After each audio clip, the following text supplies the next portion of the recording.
The girl bought the injured dog for exactly $5. No bargaining, no questions. She simply handed over the money, then knelt down to loosen the frayed rope tied to a wooden post half buried in a bed of rotting straw. The dog was all bones, his front leg dragged.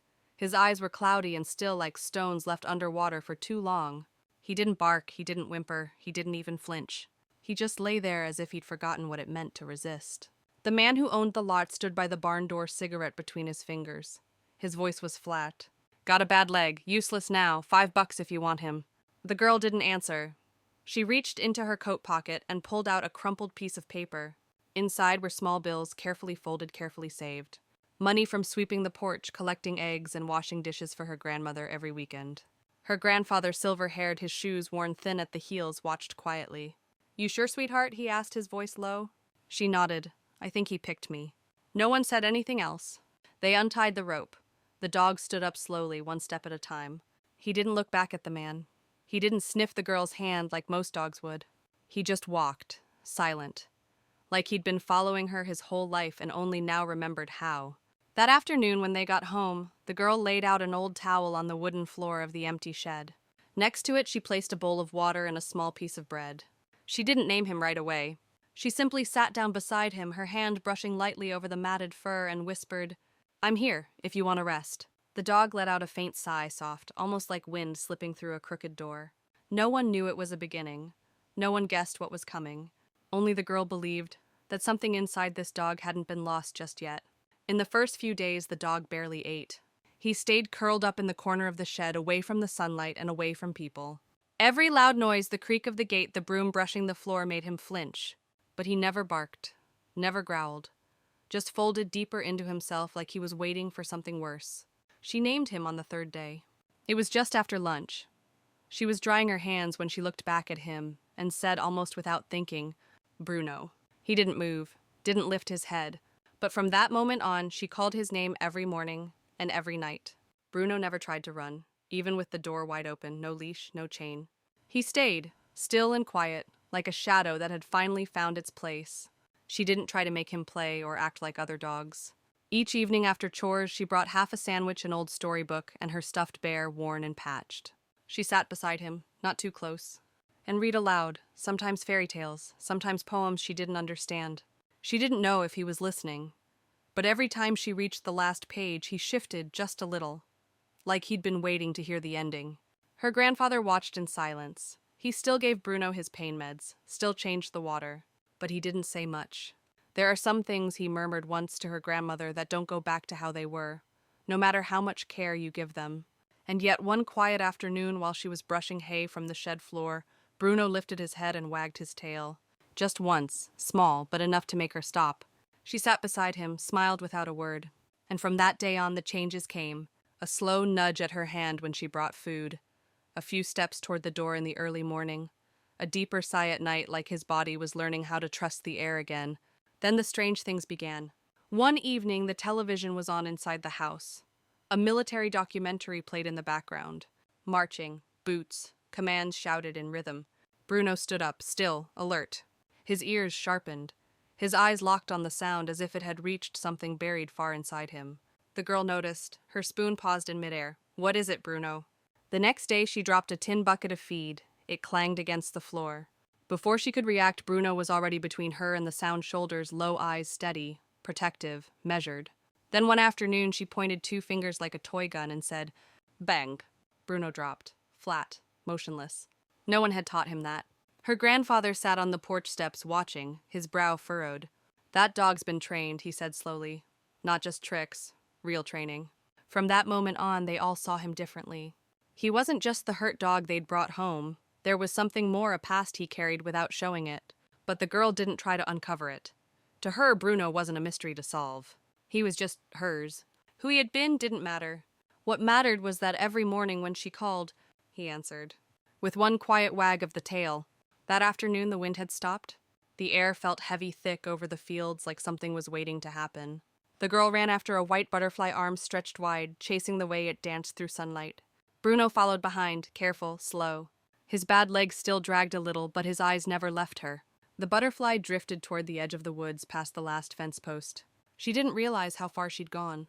The grass grew taller out there. The earth was softer, quieter. Then a sound. Sharp, sudden, like a branch breaking too close. From the thicket a wild boar lunged out, snorting teeth bare charging straight for her. She froze. Her heart slammed against her chest. Her feet wouldn't move. But Bruno did. He didn't bark, didn't growl. He launched forward fast and low, his body cutting through grass like it remembered how. In one motion he was between her and the boar. No hesitation, no panic. His growl came deep and even. He didn't attack. He moved. He circled the animal, positioned himself, calculated. Every step was clean, like training had never left him. The boar hesitated. Bruno didn't. He drove it back, not with force, but with command. And when the animal finally turned, disappearing into the brush, Bruno didn't chase. He turned around, walked back to her, and gently, as if checking, licked her hand. She knelt beside him, arms wrapping around his neck. Not crying, not speaking. Just holding on as if afraid that letting go might wake her from something too real to be a dream. The next morning, her grandfather didn't hesitate. He drove them into town. The animal clinic sat quietly between the feed store and the bakery, peeling paint, old window signs, the kind of place where no one rushed anything. Dr. Simmons greeted them, a man with gray at his temples and hands that moved with care. He examined Bruno slowly, fingers running along his back and shoulders. Then he stopped. "There's something here," he murmured, pressing behind the dog's neck. A small metallic chip, buried, scarred. He removed it gently, then slid it beneath a scanner. The screen blinked. A name appeared. Bravo 9 K9 unit, presumed KIA 2 years ago. No one spoke.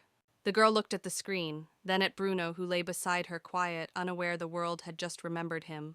This dog, the vet said softly, was military. Bruno didn't react. He didn't need to. But the town did. Word spread fast from the pharmacy to the hardware store, from the town diner to the barber shop. By Saturday, a small article appeared in the paper. Lost canine hero found by 10-year-old girl. People came, not crowds, just enough to fill the porch on quiet afternoons. Some brought treats, some brought letters. Most brought only silence. They came to see a dog that had once walked through fire and found his way back. One man, a retired soldier, drove hours just to kneel beside Bruno. He didn't just save lives, the man said. He reminded us what loyalty looks like. Bruno didn't seek attention. He stayed beside the girl, his head resting on her lap, eyes closed. To her, nothing had changed. He was still Bruno, the dog who never left, the one who listened to stories, who wagged his tail every morning just once. That was enough. The girl stood in front of a small crowd. Neighbors, a few veterans, 1 or 2 local reporters. Some sat on folding chairs. Most just stood quietly, eyes drawn not to her, but to the dog lying at her feet. Bruno rested his head on her shoe, his tail, still eyes half closed in the golden afternoon light. He looked peaceful, like always in the moments that mattered most. She wore a simple blue dress, her hair tied loosely to one side. In her hand, a piece of paper fluttered in the breeze, but she didn't read from it. "When I bought Bruno," she said softly, "I didn't know who he was. I didn't care. I just saw him lying there like he was waiting for someone." She paused, looked down. Bruno didn't move, didn't need to. "People say I rescued him," she continued. Her voice didn't tremble. She wasn't there for sympathy. But if anyone was rescued, it was me. No one clapped, no one needed to. The silence was full, like the kind that follows a truth you didn't know you needed to hear. Bruno stood when she stepped off the small platform, no command, no leash. He just followed, as he always had, steady, certain. Like he had always known where he belonged. After that day, people kept coming. Not in crowds, not loudly. Just enough to leave behind treats in brown paper bags, notes folded into quiet envelopes, drawings from children. Some said nothing, some stood for a moment and left with more peace than they came with. But the farm stayed the same. Morning light still spilled through the coop. Wind still stirred the hay. And Bruno still slept in his spot near the shed. Next to the blanket she folded for him. Some nights she read out loud. Some nights she didn't.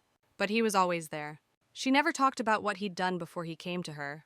That wasn't the part that mattered. What mattered was that he showed up, every day, not because he was trained to, but because he chose to. One evening, as she sat sketching a clumsy drawing of the barn, a little girl from next door ran up. "Do you know how to teach dogs stuff?" she asked, breathless. The older girl looked up, then over at Bruno, who was watching from the shade, calm and quiet. She nodded. "Not really," she said. "You just stay close long enough, until they remember who they are. Some broken things don't need fixing. They need patience, a quiet presence, and someone who believes they're still whole."